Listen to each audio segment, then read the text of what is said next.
Hello and welcome to another episode of Scavenger Life. This is episode number 180 at scavengerlife.com. And we are talking about what's going on in our store this week. Yes. What's going on?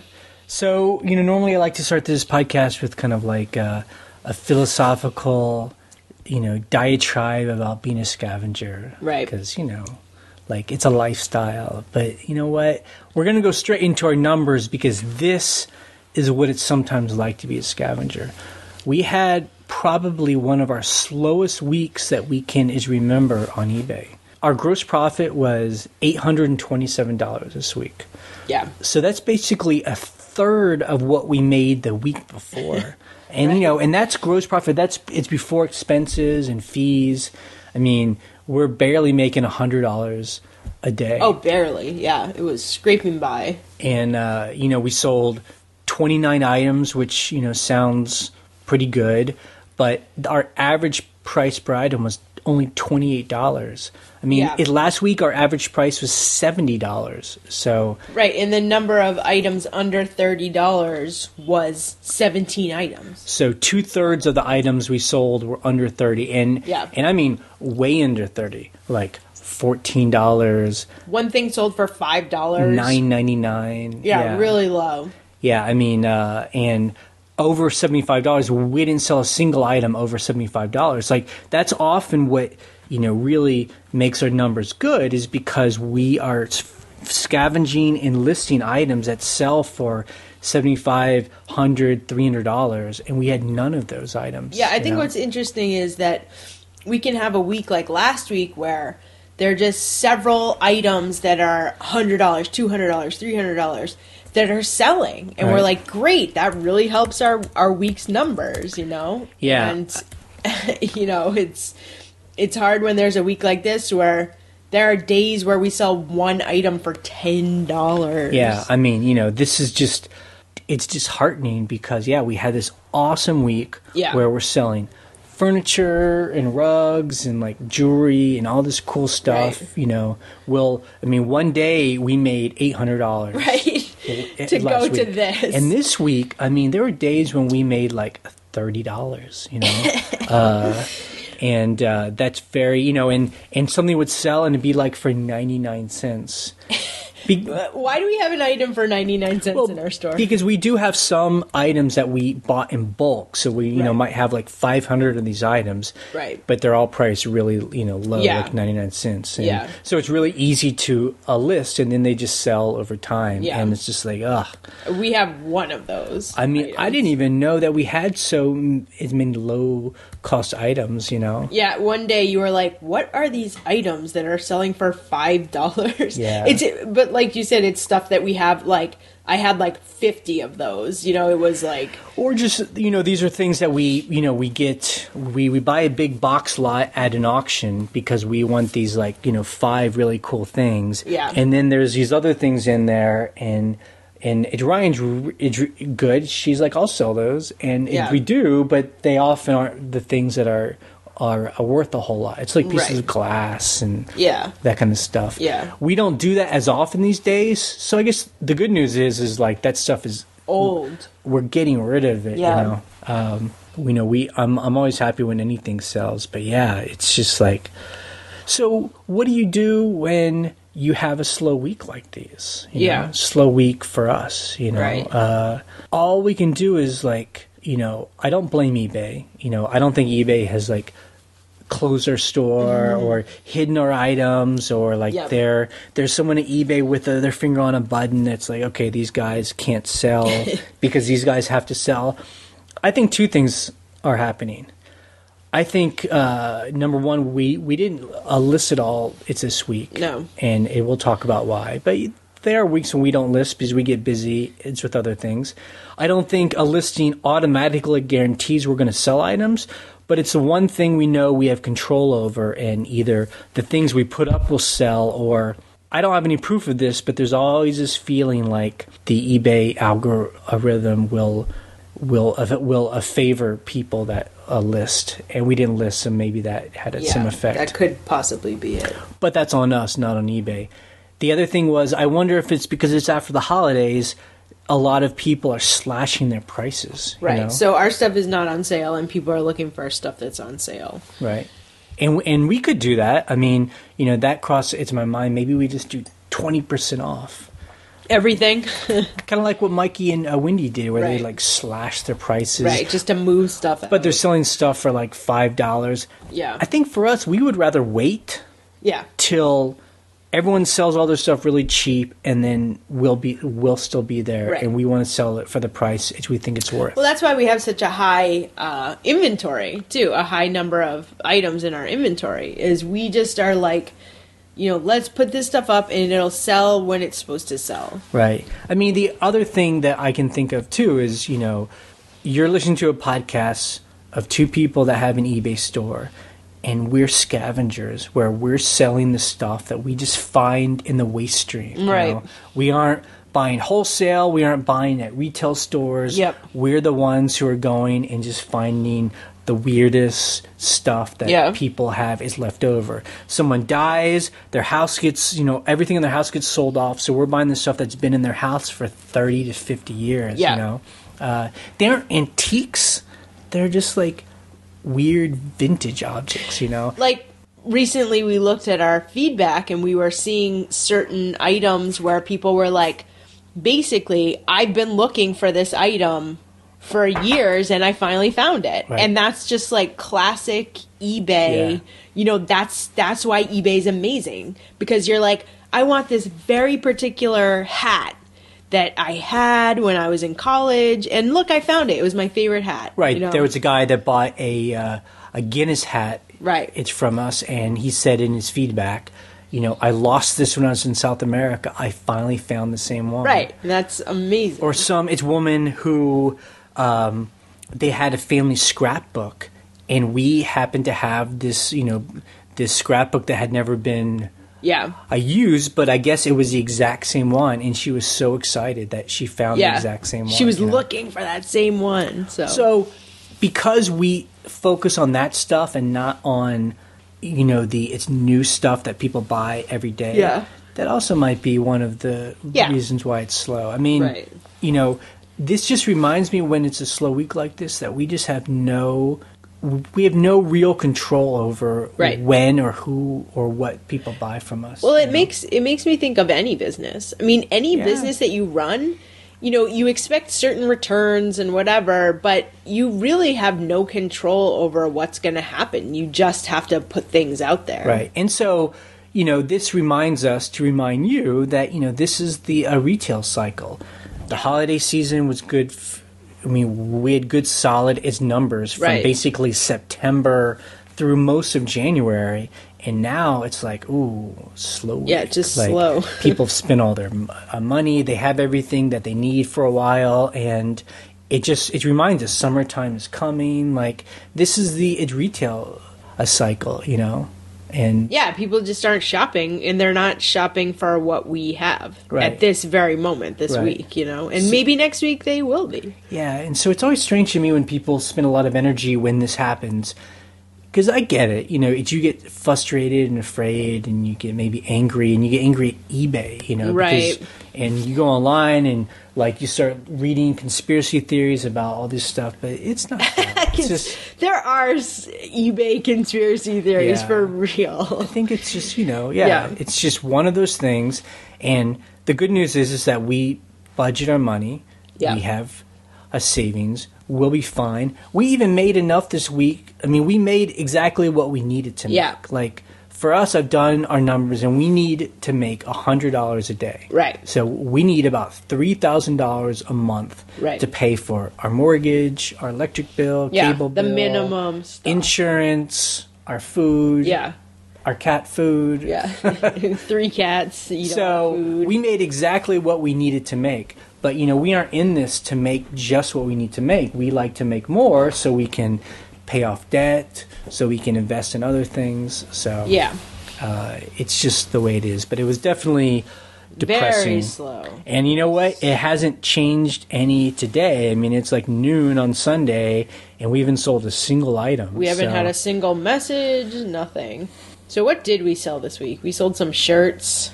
Yeah, pants. Guess that's a good thing. A lot of the shirts and pants that I spent all that time it's listing in the winter time have been selling, and that's good. I'm glad they're selling.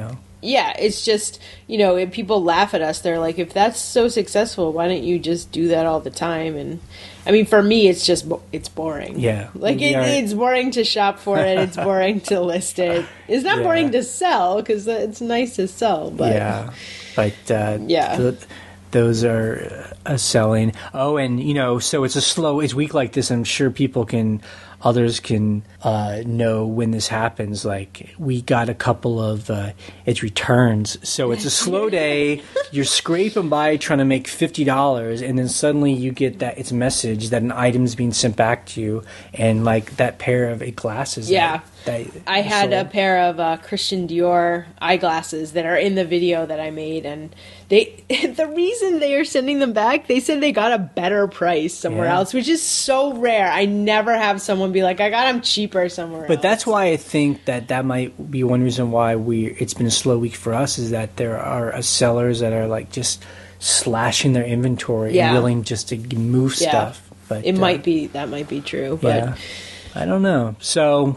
I mean, I hope that you can hear it in my voice, but this is what it feels like, because again, when we read the people on our blog that are like, I'm about to quit, it's my job, or I quit my job it's months ago, that's always a big deal, and we celebrate those people, we cheer you on. But these are those weeks you have to deal with, because there's no safety net for us. There's no like, one of us has a full-time job safety net.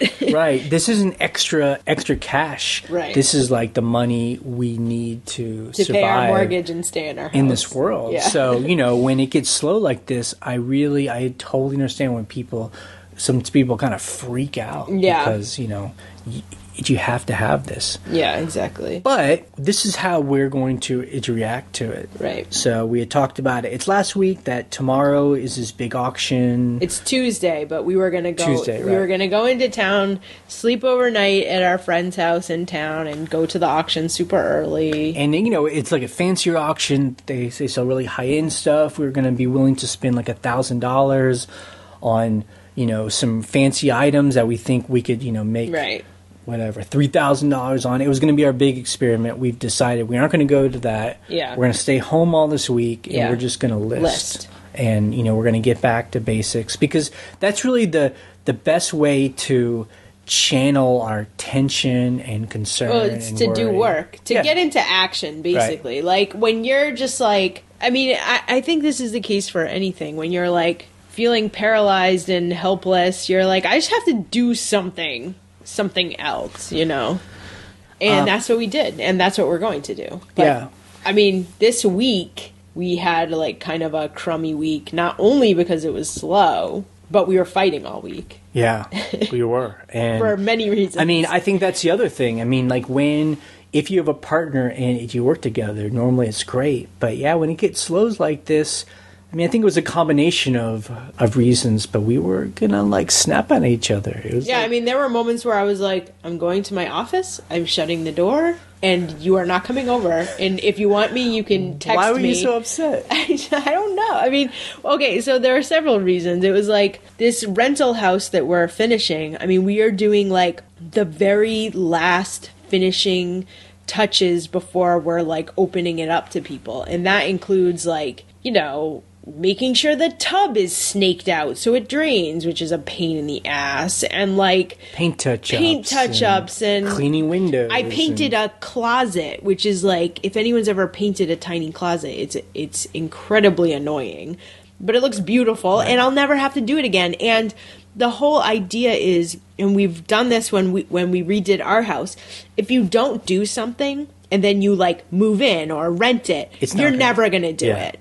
You're never going to do it. It's going to be one of those houses where you walk in and there's like, it's not completely finished, but you're living here, and so it's hard to do that project. And we know what that's like, but it's just like, how do you redo something when you're actually in it? So that's why we have this rule for ourselves, is like, we want to get it all done. Even if it takes longer than you think. Every detail off the list, but it also added some, like, just because we're doing things that aren't fun. But at least when it's done, it's done. It's done. The closet is done. It looks beautiful.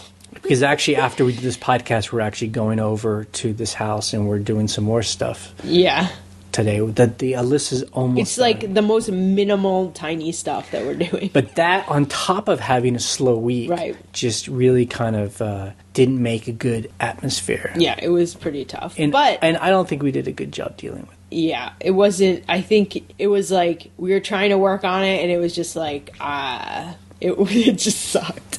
But the good thing was on Friday, we were headed over. This is the good news. This is the good news. We were headed over to the other house to do more work, and I, for one, was not looking forward to it. I was like, oh. And I was like, let's go do some scavenging. Yeah. Like, let's go stop in at our favorite thrift stores and kind of estate sale places. We basically did the rounds in our town. Like, let's go everywhere. Let's get the juices flowing. Because, that's what we're in it for, is a treasure hunting. That's why we don't have fun. That's why we don't really do retail arbitrage or whatever, because we like to go like you have no idea what you're going to find. Right. And so we actually went into this one place where they had just bought a bunch of I think it was storage lockers. Like storage lockers, and they're bringing in trucks. Literally truckloads. It's like it was basically my dream, where they're bringing in boxes of stuff. Looks like they had emptied out someone's house. And you're going through people's personal items and their junk drawers and their closets. I mean, I literally had to wear gloves. I put my gloves on because I was like, I'm like going through garbage here. But we love that. It's the stuff that was hidden away, and we were pulling out some really amazing objects. And everything was really cheap because they were so overwhelmed. They had so much of it, and they're just like, whatever, just take it, please. Yeah. And Ryan actually found a Technics. Yeah, it's a preamp. A preamp. So what it is, if you had an old stereo, like a stackable stereo, you run your speakers through it, so it like amplifies the speakers and makes them sound good. But we knew this, or Ryan did, because of what Steve did, right? Well, Steve, because I know that Steve Schultz will sell stereo equipment. He'll buy something for $50 and he'll sell it for $500. In a couple days. So I'm like, you know what? I know Technics is great brand, and I know preamps are popular with like audiophiles, and when I first started eBay, like in '99, when I was teaching my mom how to do it, I was buying vintage stereo equipment to sell. God knows how I packed it, I have no idea, but I did sell a few like component pieces for a lot of money. So just going to art school, I knew people were like into like, having a record player and like a good stereo from like the 80s or whatever. So we got that and we looked it up, and they seem to sell for a lot of money. We cross our fingers. Yeah, we'll see. We don't like to talk about what it could sell for, but we know it's a good brand, and I bought it for $20. So, but it was just it was one of those great days because we went to several of our favorite thrift stores. We spent about $75. Yeah, because much. It's most things are selling for 25 cents or a dollar. Yeah. And we filled up the whole back of our car. We actually had to go home, drop stuff off, come back, and shop more. So, and it just made our day good. It was good. It helped make the weekend a little better because that was Friday. Shopping therapy, right? Yep. So that was good. And that's another reason why we're not going to go to that auction on Tuesday or leave tomorrow, is because we're going to stay home and put a lot of this. Put some of that stuff up. Let's put that preamp up and see what happens. Some things heavy as hell, so I gotta packing it well. And the other thing is, I don't think it's mentioned it yet. So we're actually going out of town in 1 week. So 1 week from today, we'll be flying out because we are doing a freelance job in South America. Yeah, we're going to Colombia. Yep. We like to pick and choose the jobs we do, and this job we chose. They're sending us to South America to work for 4 days. We're staying for 10, so we're going to go and visit a friend of mine that lives down there. We're going to go stay with him and his wife and their kids. Yeah. And just have a mini vacation. We've never been to South America. I've never been down there. Totally excited. I know our family are talking about us getting kidnapped. Okay, don't say that. Yeah. Yeah, we're excited, and we think it'll be cool. I'm excited to retest my middle school Spanish. Yep. Which is I know like 3 words. And actually, I'm excited to visit with our friend Peter, who I lived with him in it's New York before I met you. Yep. And he was actually one of the first people I'd met that was actually like running his own business. He was like a freelancer contractor. He kind of had some side businesses, and he was just really interesting. I was working a job, and he's an information architect. He's a web guy. So he helps build big sites. But it was interesting to me to actually see someone who could live independently of having a regular job and travel, because he was traveling down to Colombia. Right. And like going back and forth a bunch. It'll be cool. I was thinking maybe we do a podcast with him. That would be really cool because he runs his own business. He's run several businesses where he's like been a freelancer and been very successful, but also like hired other people too. And had like a company, like a small company of like 10 people. Yeah. So that would be a great interview. Yeah. So I think that's the other thing maybe that might have been adding to the tension, is that we enjoy these jobs and we're really grateful to be able to work in places, get to travel. Yeah. But I think it does add a level of just pressure, because even though we're independent, we're still basically working for someone. And they're our clients. There's expectations of the kind of job we do, and we have to make sure everything's done right, and we're perfectionists. And like we're prepping for that job. I mean, there's not much to do when you're not at the job, but I've been like making phone calls, doing emails, like doing research on certain things, and I forget how much time that takes. Like, you don't think it takes very much time because you're like, we're not there yet. Right. But there's all this prep work so that you can, like, mentally prepare for the... That's what it's like to do jobs. Yep, totally. Okay, so customer issues. I mean, we really only had a couple things... we had a couple things returned this week. That pair of glasses is getting returned, and then a hat. But the cool thing was they were both on hassle-free returns. Yeah, it was so easy. It's just, and the great thing is both of them were for reasons that aren't our fault. One was he got a better price somewhere else, and then the hat didn't fit. Right.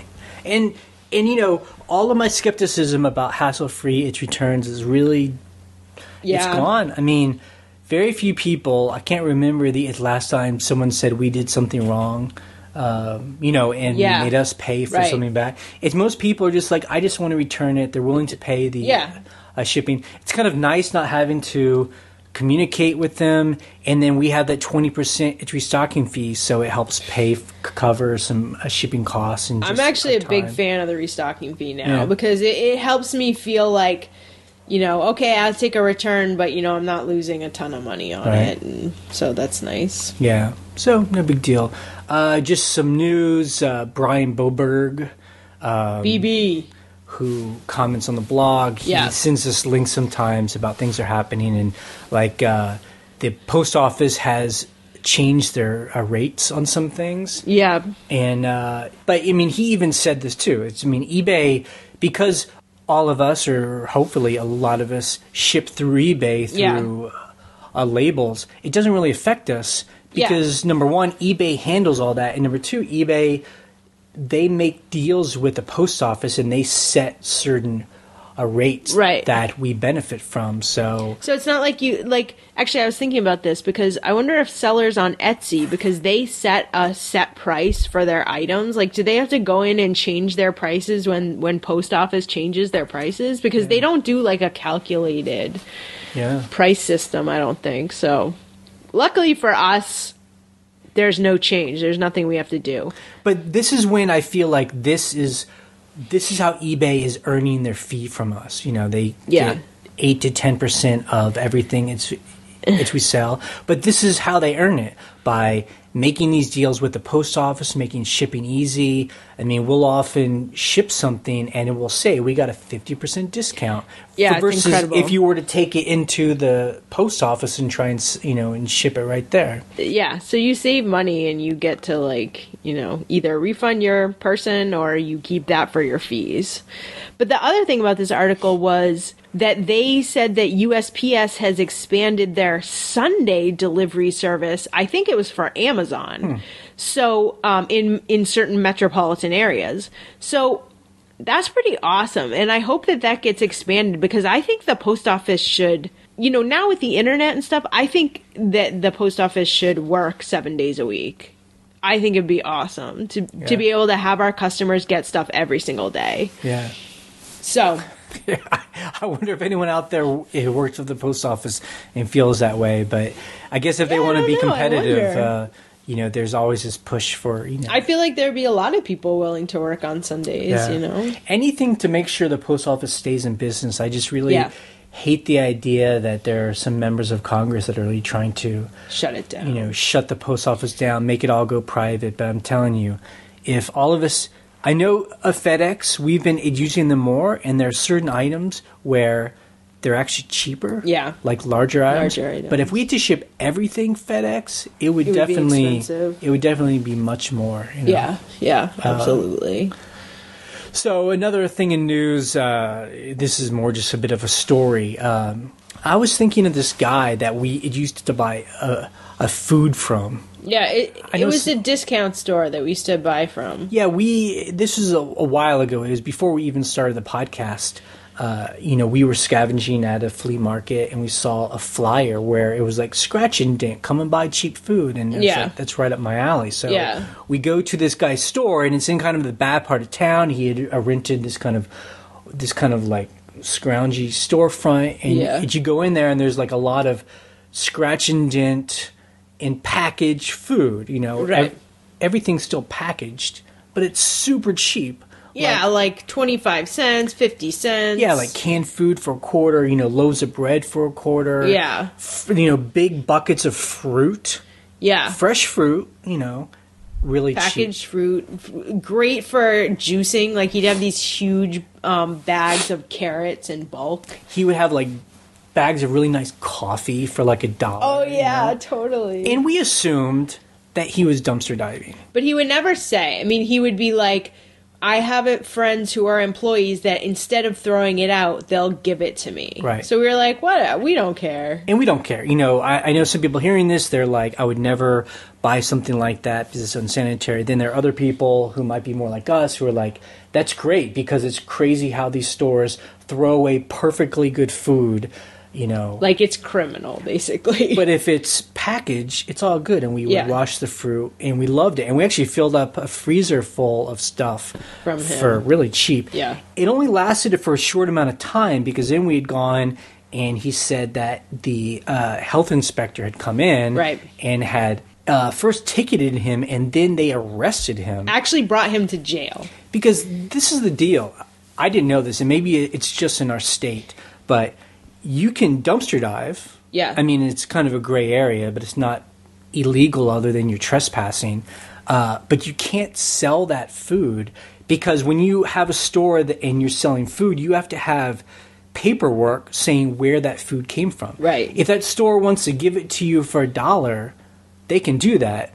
But you just can't... You have to have proof. Right. But there has to be a chain of command or whatever. Or a chain of custody Chain or of something. custody of where the food comes from because of, health safety. I get it. But anyway, and so this guy, I Googled him because we haven't been there for a long time. Yeah. Because we actually found a better place that was more consistent. It's like a real business. It's like a grocery store. It's just a discount. Right. It is scratch and dent, but it's... But they actually buy the stuff from stores. Right. And then sell it at a discount, so it's actually a legal place. Yeah. This guy, he actually was convicted. Yeah. He was given a sentence, and then he did it again, and he was arrested again, and then there was no news after that, so I don't know. He could have gone to jail for that, Yep. Yep. Gone to jail for dumpster diving. Well, not for dumpster diving and selling. Yeah, I think it's just one of those things, though. He kind of reminds me of some of those people who just spend all their time complaining about the rules in an unconstructive way. Because he had an attitude about it. He knew that what he was doing was wrong. Shady. Right. You know, I didn't think I was a victim or anything, but he knew that they kept checking up on him and he was super defensive and like really just like, how dare they do this? And you're like, those are the rules. It's tough because though. It's when I would try and engage with him because, you know, I was a big fan of him. Yeah. He was really an angry guy and it was all about persecution and you know, they're out to get him. I don't know, it's tough. If you don't like the rules, I get it. But, you know, like maybe I don't, so let's say you don't like to pay taxes, well, you don't just not pay taxes. Some people think don't. You can get away with it. I mean, it's like, you know, there's more constructive ways to do it. You know, either try and change the rules. I mean, you know, like, you know, you can gather people to, you know, go against those things. But anyway, so it was sad. I feel bad for him, but it's kind of a story of scavenging. Yeah, it's kind of a scavenger. You know, true scavenger. Yeah. Okay, so things we learned in the comments. I meant to mention this is last week. We were talking about Amazon, how we started to list. We had like bought a bunch of stuff from a plumbing store that was kind of just getting rid of a bunch of stuff, and we put it on Amazon because it was all new in box. However, it was new, but the boxes were really all scratched up, and I mean, actually, and the boxes were in bad shape. Right. And so we said we were putting them on like new. Right. And a lot of people, and we like these people, emailed us or talked on the blog about you can't do that on Amazon. Yeah. You can't say something's new if the box is not pristine. Right. Because when someone buys on Amazon and if you say it's new, they expect it to be brand new, box is perfect. Right. So you have to call it used. Yeah. And so that's what we're going to do. Right. And so the thing is, it's obviously different from eBay. You can specify, look, this has never been used, but the box was opened.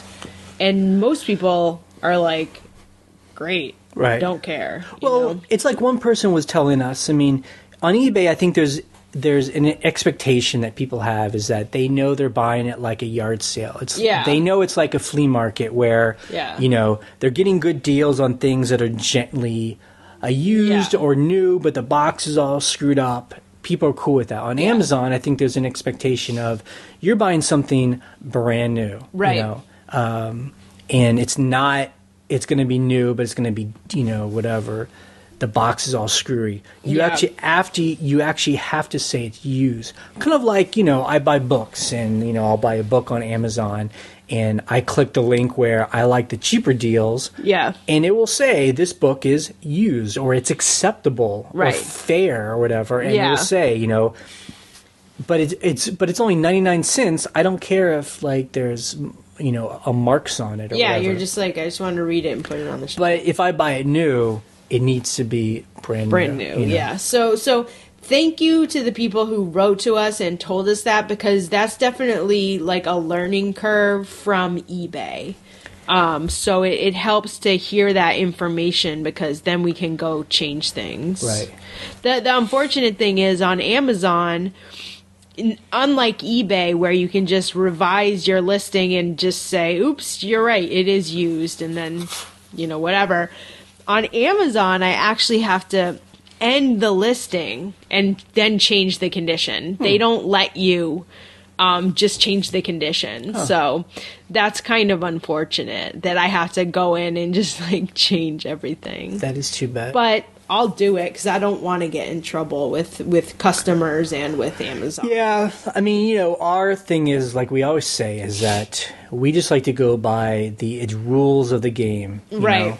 And if we don't like the game, then we don't have to play the game. So, I mean, if we don't like Amazon, we just won't sell there. But if we choose to do these experiments, because that's what we're trying to do. Yeah. Trying to do experiments that kind of fit into our lifestyle. Right. And that are in our fun zone. That's the fun. Sounds like Chuck E. Cheese, the fun zone. Like so it's been 2 weeks since we put kind of like a bunch of stuff on Amazon, merchant fulfilled.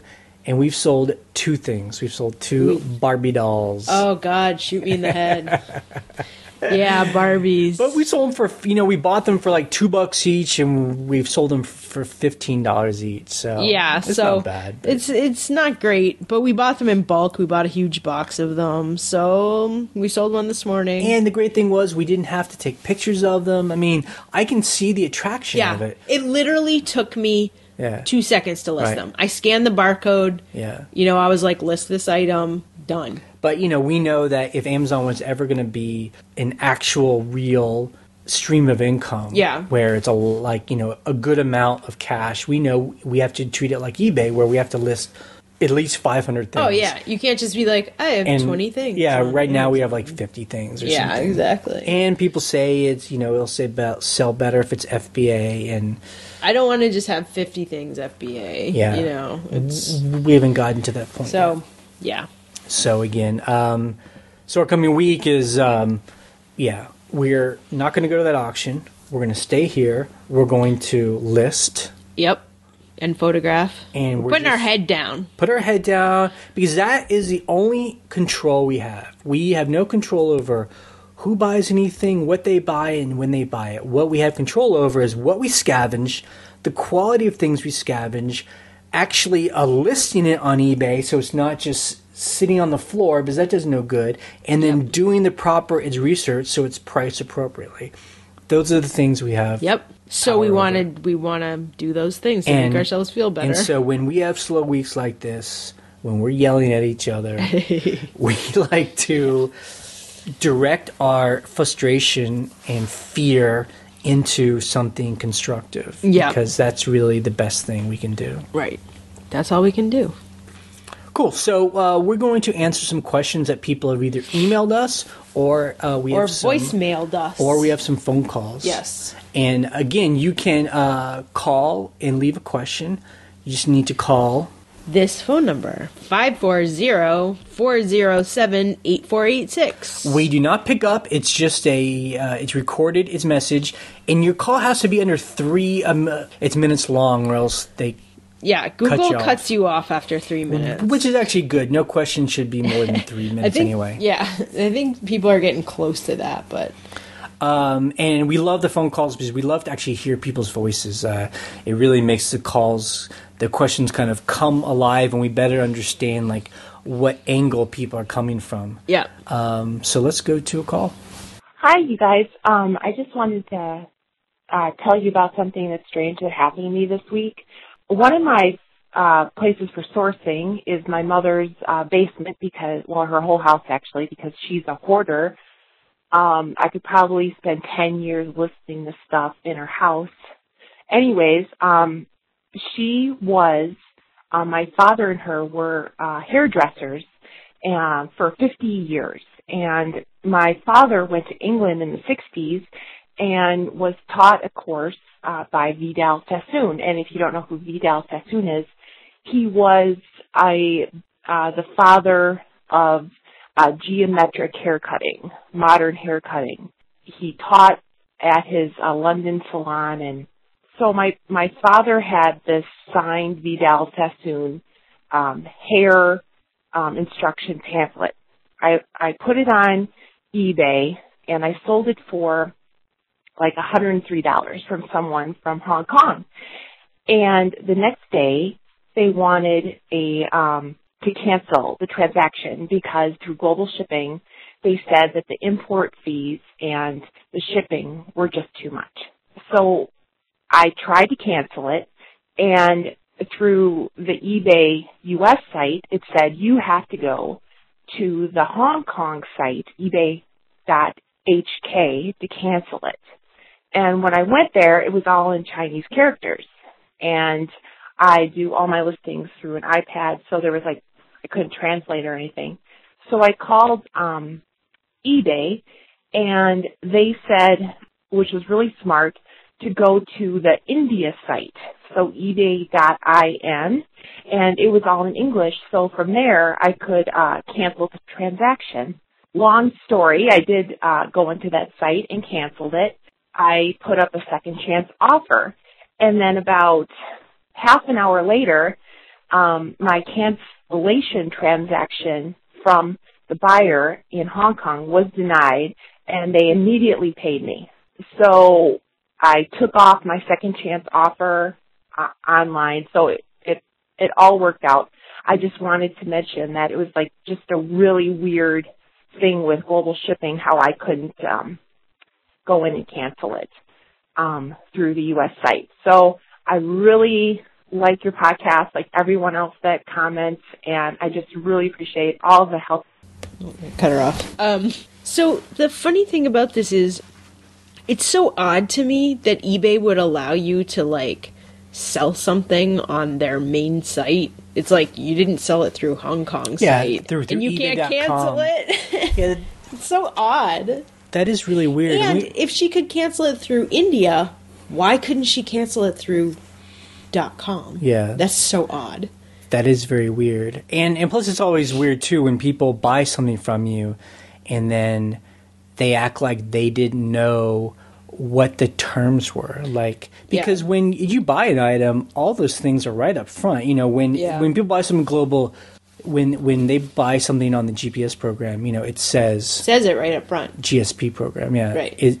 It says all the fees, you know, and that's why every once in a while we'll get an email from someone upset that they want the item, but they're upset that they're going to get charged all these fees, and we're just like, buddy, like that's your own country's fees. The other thing I find weird about this is that what she seems to have said is, once she put the second offer out for the person below the other person that bid, the first person that said they wanted to cancel it ended up paying for it.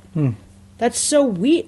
Yeah. How weird. That's the weirdest transaction. They were like, we don't want it. Okay, yeah, we'll buy it. But the great thing I like about this call is that, you know, look, if you sell on eBay long enough, this kind of thing happens, you know? Yeah, weird stuff happens. Especially if you're selling overseas to people who don't speak your language or maybe don't understand certain things. These kind of things happen, and she did all the right things. She called, she kind of just did it step by step.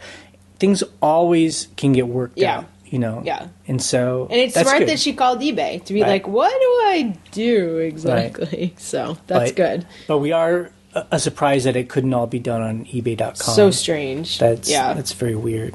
Let's take an email. So this is more of a comment, but I thought it was interesting. So someone emailed us and said, when I first started hearing our podcast, he said, you know, and you guys would talk about buying something for $1 and selling it for $50. I didn't believe you, you know, like, I mean, how can that stuff be everywhere? How is that possible? So he was a little skeptical, but him and his wife actually started to sell on eBay, and it started working for them, where they could go and they could find something for $1 at a flea market or a yard sale and sell for $30 or $50, you know? Because he says he realizes that $30 to $50 really isn't a lot of money these days, you know? And that people buy junky Chinese-made crap all day long for that much. $20 to $30 to $50. So if you find a high-quality, cool, interesting item, and someone doesn't want to take the time to, you know, put it on eBay because they're only going to make $30, well, if you have a whole store of that stuff. So anyway, he was just thanking us for actually, like, kind of connecting the dots that you don't have to buy things for $1 and sell it for $5. You can actually sell it for what it's really worth, with what the market will bear. And that's cool. Good. I like that. I like that someone was skeptical, because there are a lot of people that email us that are just like, how is this possible? You know, and we're just like, I don't know. It is. We do it every day. Right. When stuff sells. Yeah. For more than $5. Right. Okay, let's do another voicemail. Hello, Scavenger Life. This is Raster. I am sort of new. I've been doing this 6 months or so. I managed to get a whole bunch of cashmere sweaters at a sale recently. They're knit. They're very nice, and I'm priced them at about $60-$80 each. Some are made in Scotland, some are made U.S., and I posted them yesterday. I got 2 watchers on one of them immediately, like within 24 hours, and one's asking for measurements because I don't supply them, if I have so many items, and so I'm wondering if I should raise the price. At what point do you guys raise the price due to interest? And, should I milk it like you guys do and, double the price, put it up for like 420 or, what do I do? So, I don't know. I'm sort of haven't sold cashmere sweaters before, so that's about it. Take care. Have a good one. I love your guys' podcast. Good luck with the Airbnb. That sounds really fun and rewarding. So that's about it. Thank you. Bye. Okay, I love that you found vintage cashmere sweaters. I'm assuming they're vintage, but I love finding those because I think they're awesome, like Scottish cashmere sweaters, like little cardigans. Yeah, because those are often real quality, especially the vintage kind, it's a good question, and it's good that you called in so people can hear the way you asked it, because really the answer is right there at your fingertips. You just do a search for completed items on eBay for cashmere sweaters, especially if it's got its names on it, and you can see about what they sell for. Right. If you feel like your sweaters are of like excellent quality, you can price it at the higher end. And like we always say, price it on the higher end and then do make offer and see what happens. But I really don't quite understand why people get confused about this, because it's not a mystery. The data's there on eBay. That's why eBay is so wonderful. Why, I get frustrated at sites like Etsy where they don't let you search by price, and right. That's completed really price. That's really it's magic. And then the kind of question sounded like, did you put one of these sweaters up and then people started to watch it, and you're wondering if you should price it higher? Don't price it higher just because people are watching it. You price it higher because you do the research and it's worth more. Yeah. But almost never do I do that, because the thing is, I've already researched what I want it to sell for. What it should sell for, what I want it to, all those, things while I'm listing. Right. And so the other reason why this is important is because it really takes away the tension of, am I doing the right thing? Right. If a cashmere sweater sells $80 all day long, that's probably a good price. Right. Or if any of them have a brand, like there's a certain brand of sweater called Pringle, Pringle, from Scotland. Those are high-end, expensive designer sweaters. If it's a Pringle, search that name. See how much the style that you have sells for, because some of those can sell for hundreds of dollars. And then, you just price it based on your level of patience. Right. Some people are like, I want this out of my house. Like, I bought it for $1. I'll take $50 $80 is great. for it. Yeah, exactly. But then there are people like us where we're willing to sit on something for a year because we want to squeeze every last bit of profit out of it, because we don't mind it's waiting. So I hope that helps. Okay, we have a question that was sent in from email. This is a question that was a similar one was also put on the blog. A person sold a DVD player. Okay.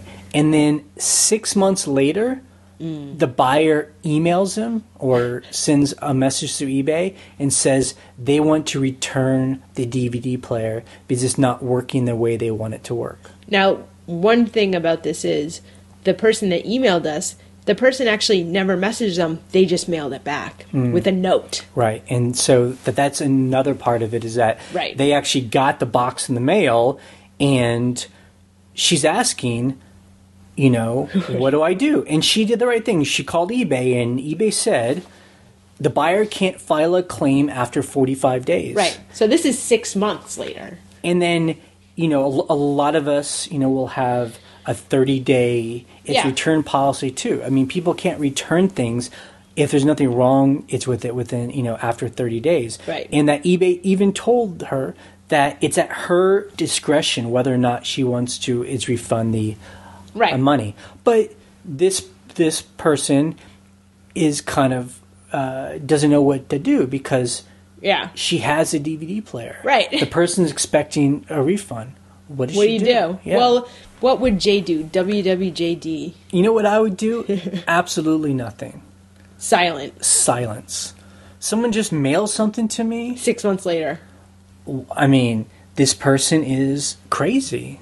I mean, yeah. Can you imagine going into Walmart and saying, I bought this thing from you 6 months ago. And didn't try it till last week. They would be like, sorry, too bad. Yeah. Now, if the person then actually sends me a message through eBay, it's got to be official because it's got to be on the... Yeah, eBay messages. And says, I mailed this DVD player back to you. I want my its money back. I would write them. It's past time. No is refunds. If you want me to mail you back the DVD player... Send me money for shipping. Send me money and I'll ship it back to you. Yeah. I mean, there's no confusion on that. Yeah. To me. Yep.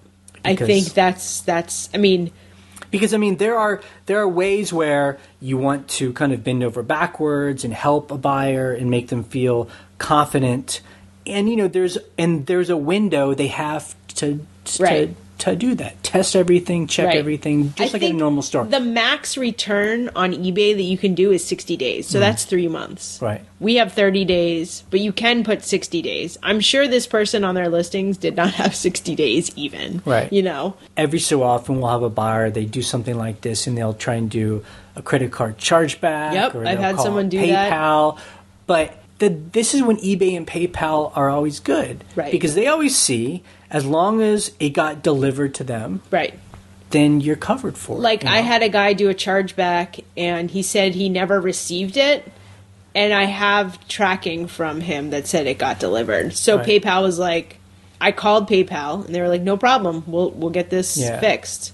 So I feel you about you want to do right by the buyer, but they didn't do right by you. But there's a certain point where it's just, that transaction's done, and anything after that becomes more of a personal problem. You know? Like, if a person waits 6 months to test an item they bought, like, that's no longer that person is no longer trustworthy. You know? So I think that's good advice. Okay, so that's it for calls and emails. Yeah, it was a little bit light, so hopefully that means everyone was able to solve all their own problems. Everyone knows everything, and we love that. Good. Please share it with me if you know everything. So you can hit us up on the comments at scavengerlife.com. We'd love to hear if anyone else had a slow week or not. Hopefully we're not the only ones. You can subscribe to us through email. There's a sidebar on the blog where you can subscribe through email. You can subscribe through iTunes, or you can subscribe through YouTube. Okay, guys, so, not every podcast can be super positive and happy, but... I think we were very positive in light of a very sluggish and tough week. Yeah, we just like to keep it real, and this is one of those real weeks. Okay, this podcast is ending in 3, 2, 1. Bye.